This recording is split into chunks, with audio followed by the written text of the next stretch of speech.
So that's about it, so we can open it up for questions and discussion. So in terms of specifically how people will be involved in seeing the next level, I think that certainly a value on our particular project is that sharing out when we bring in people, making sure there's a lot of involvement from our states and that they get a lot of input and also get to sort of see what comes next. How we do that, because the map is sort of massive, is something that we'll have to figure out exactly how you get to see what we've sort of rolled out. But certainly what we'll do is when you give us feedback, we'll bring that back, and our students here and our teams will work to input that into the software. And then there'll probably be additional reviews where we bring in experts to look at those areas. So certainly how you get that feedback about the areas that you provided input on, we'll have to figure out how that works, but you'll definitely be hearing from us on an ongoing basis. So I think that, again, if you think about the map as the driver behind all this, that it's really on the back end. What we have done and we're hoping to do is that the assessment will include items that model good instruction, and so really the assessment should look like good activities that you'd be doing with students. But that's not to say that, again, you're necessarily going to be looking at the 3,000 nodes and trying to figure them out. The map gives us flexibility to move in different places with students that have a wide array of skills, which we have in this population. I'd like to just say, when you're working with students on an everyday basis and you have a lesson, you'll have certain node or nodes that you're working towards.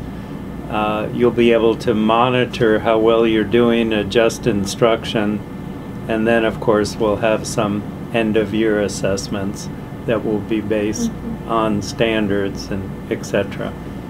I like that you have acknowledged that teachers do teach to the test, and so in your initial comments, making the test something that is really viable for teaching, to use for teaching, I think is an important philosophical decision. And I also want to compliment you on this presentation today to prepare us for what we will encounter in June. For those who didn't know, this was a very good presentation. Thank you. Sure. Hi, Betsy. This is Kelly. I'll take a first initial stab at that question. It's a really great question, and it's a common question that people have when they first hear about the map or as they're thinking about the map.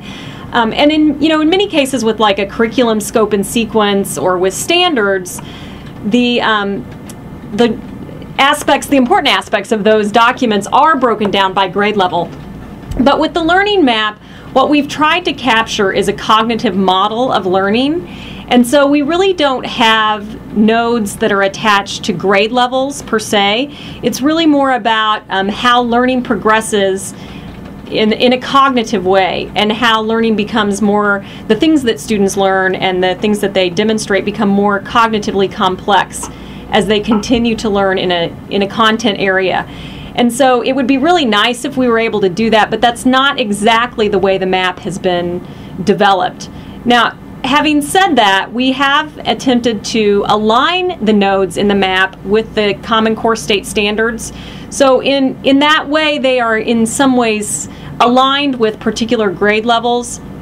But if you really just think about the purpose of the map, that's somewhat artificial, because the map really is about learning and cognition regardless of the age of a person. Hopefully that helped. And Alan, do you want to add to that? Sorry. I would just say that we're also aligning to the essential elements, which are the standards that we'll be doing the summative assessments, and teachers might be doing some instruction in their classrooms based on those. We know that the most important thing is developmental and precedes good instruction. However, for U.S. Department of Education and other areas, we do have to deal with grade level. So we are dealing with it. Yeah, thanks. That's a great point, Alan. I'm glad you mentioned that about the essential elements. I think I was responding, Betsy, more broadly to the map itself is not really tied to grade level, but the assessments certainly will be, and the essential elements that have been developed are aligned with grade level. I think that some of those comments, and then I'll pass it over to Alan here, that we made early on, is that what we're trying to do is maximize the use of the computer-based assessment for students, and so it may look a little bit different for the 10%. It's not that they're not going to be assessed. Yeah, I'll just say that our intent is to assess all students. We know that students in the 10% will probably take the assessment offline with manipulatives, and the teacher would then enter in the score, because as you remember, I said the test was adaptive, and we'll have to have a way to get to the next level that we'll have to with the student. We don't have a fixed form of the test, but just remember that our intent is to assess everyone. There are, just to answer this question, there are 13 states in the dynamic learning maps alternate, and then there are 19 states in the National Center State Collaborative, which is run by the National Center for Educational Outcomes at the University of Minnesota. So that's a total of 30. That's a total of 32 states. And what we have is the additional states are kind of waiting in the wings to see which one they're going to join, because no state that I know will go it alone, because they don't want to spend the dollars that are required to develop an alternate assessment. We've had roughly five states talking with us, and they range from very large states to very small, and they're talking to both to see which one they might want to join. But we think the learning maps are the best. But to answer the follow-up question, are we consulting with each other? Yes. Yes, we work with each other.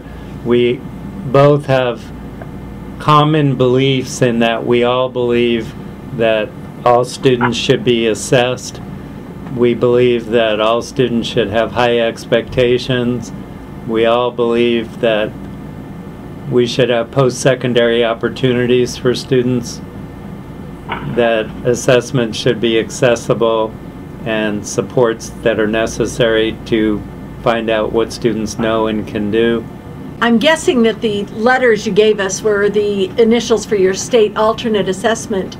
And, I had years of spending the weekends before administering the alternate assessment, either developing a portfolio or developing assessment items. That won't be the case. By working within the DLM assessment, those assessment items will be created for you when you are ready to log in your student on the computer. Our technology folks are fired up and excited and ready to make those available for us so that our students will be able to work with them.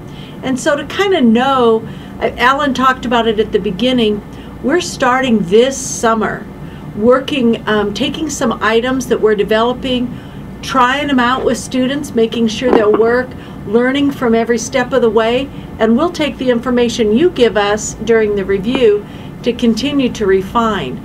But I am hoping that the days of spending my weekends creating assessment items for my students are over. So let's hope.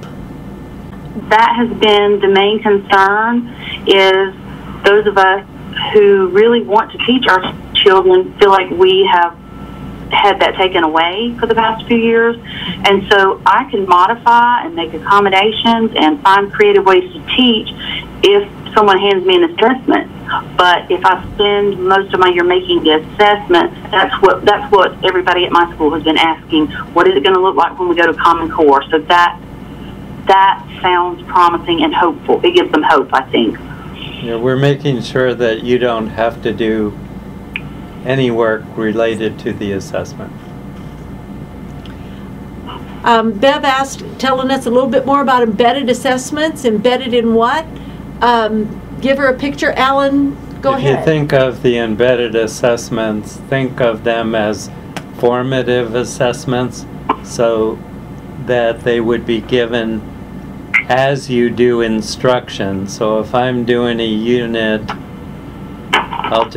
if you're doing a math unit on data and probability, make it more complex.